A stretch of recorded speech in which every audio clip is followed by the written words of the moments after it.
Hi, hello mga kabayan dito sa Hungary. So, kayo nga ba ay nandito sa Hungary at merong katanungan kung meron nga ba tayong tax refund dito? Ito na nga po. So, hello mga kabayan, may tax refund nga ba kay Hungary? Tara, pag-usapan natin kung may tax refund nga ba. Sa mga single po dyan, wala po tayong tax refund. Okay? Kung ikaw dumating last year, at may anak ang isa, dalawa o tatlo at nung unang sweldo mo, pangalawa o pangatlo ay hindi nabawasan ang tax mo na nakakatanggap ng tax allowance kahit may anak ka.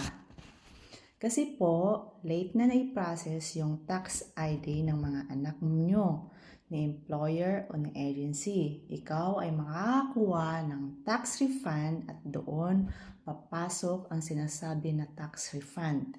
Pero ikaw po ay dumating dito na nakakuha ng tax allowance sa unang sweldo, pangalawa, pangatlo, nabawasan ang tax mo, ikaw ay hindi na makakakuha ng tax refund. So, ayun po. Sana maliwanag po yun sa inyo. So, wala po tayong tax refund dito. Meron po, mababawasan lang po yung tax refund nyo dahil pag kayo ay meron pong anak, doon po yun napupunta. Magliles lang po ng percent yung inyong mga tax. So, thank you for watching. Please like and share. Bye-bye!